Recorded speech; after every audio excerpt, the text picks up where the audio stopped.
Please subscribe Ito Money Vlog.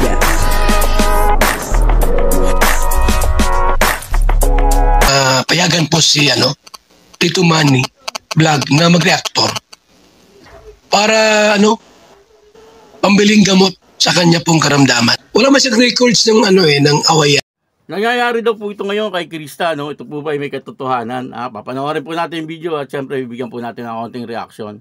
Pero bago po yan, ako muna po yung bumabati sa inyong lahat ng magandang umaga, magandang tanghali at magandang gabi sa inyong lahat mga kapatid. Kung saan man kayo ng panig ng mundo naroon ngayon, ay mag-iingat kayo palagi at pagpalain kayo ng ating Panginoon. Maraming salamat din po sa patuloy na tumatangkilik sa aking YouTube channel at nanonood sa aking video reaction. Patuloy lang po natin suportahan sila Kuya Val Santos Matubang, Kalinga Prab, at Ed na Vlog, Jack Tapia at yung mga kasama ko po sa Karepa. Ganun din po yung Team Views at yung mga charity vlogger na Kalinga partner. Ito po yung video na kung saan ay aalamin po natin kung ano ang katotohanan sa nangyayari ngayon kay Krista po. At ang kabuuan po ng video ito ay mapapanood po natin sa YouTube channel ni Kalinga Prab. Ito po yung video, panoorin po natin. Grabe, Krista. Congrats, Krista. Viral. The viral girl. Wala rin nasa reels, no? Thank you po. Oo nga, Krista. Anong pakiramdam na palagi ka nasa reels? Tapos sa reels.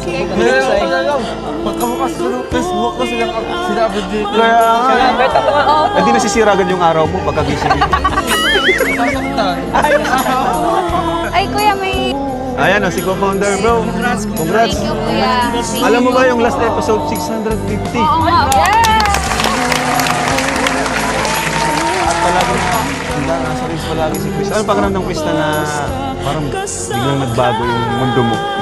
Masaya, kuya, na nabibigla. Kasi po, pag pag nag-scroll naman ako, hindi naman mukha ko po. Pero ngayon nagulat po kasi pagbukas ko ng FB ko, halos puro mukha ko na po yung naglalabas. Siguro kinakabang ka rin, baka makuha yung mga mukha mo na mga stolen shot, yung mga di ka ready na. Pero okay lang na. Pero ano nasa mukha? Teka lang ha, naninibago ako sa'yo eh. Teka nga, yan, dumiretso ka ha. I-check lang kita.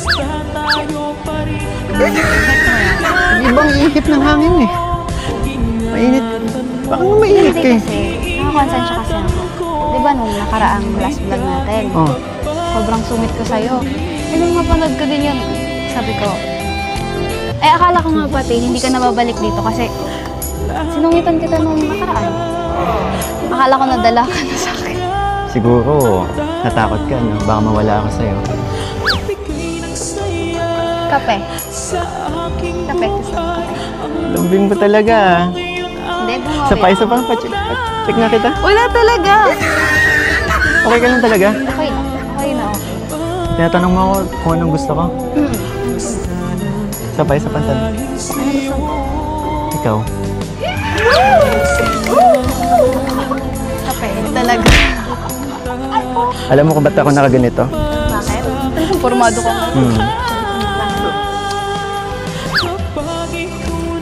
Since gusto ko din naman bumawi, and nakapag-ready na din naman ako, what if labas tayo?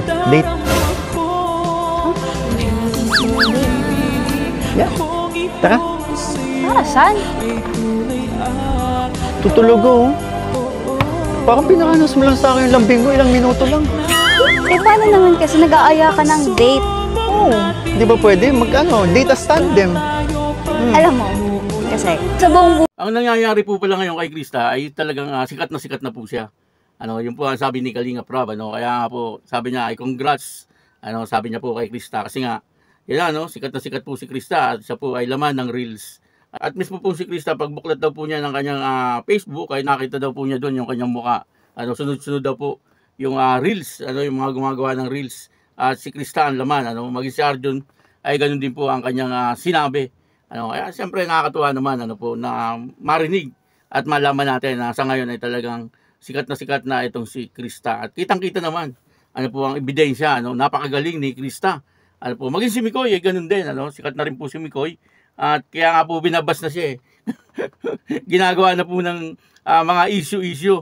Itong si Mikoy, one time may issue po sa kanya na siya daw po ay mayroon ng anak. Siyempre, tayo naman ay hindi po tayo basta-basta naniniwala sa mga ganyan. Kailangan ay may ebidensya. May prueba, may resibo. Dapat hindi yung basta lang salita. Kasi kung basta lang salita, baka yun ay gawa-gawa lang. At yun ay walang katotohanan. Kaya yung mga iba dyan, huwag po kayo basta-basta maniniwala sa mga sinasabi, lalo na po sa mga sumisikat na katulad nitong si Krista at saka si Mikoy. Sigurado po magagawan to ng issue. Sigurado po yan. May mga issue na naman po dyan. Ganun po mga baser, kapag nakikita po nilang sumisikat na, ay ginagawan po nila ng issue. Kumbaga, yung sa isip nila ay nangyayari, pero hindi naman po nangyayari. Wala pong katotohanan, parang ganoon. Kaya tayo mga nanonood, siyempre maging mapagmasid din po tayo. Wag po tayong basta-basta maniniwala. Lalo na sa ngayon, nakikita po natin si Krista ay talagang sikat na siya kasi magaling naman po talaga siya. Maging si Mikoy, at talagang go lang sila. Nakikita po natin na sa kanilang teleserye na napakasaya naman po talaga. Doon po ay talagang good vibes lang. At ito po ay tandem, hindi po to love team. Sabi nga po ni Mikoy ay date ng tandem. Baka yung iba dyan, bigyan na naman po ito ng issue. Napakabata pa po ni Krista. Kung sakali, mag 18 years old na itong si Krista at magkakagustuhan po sila ni Mikoy, wala naman pong problema yun. Nasa kanila na po yun. Kasi may mga tao na mahilig makialam.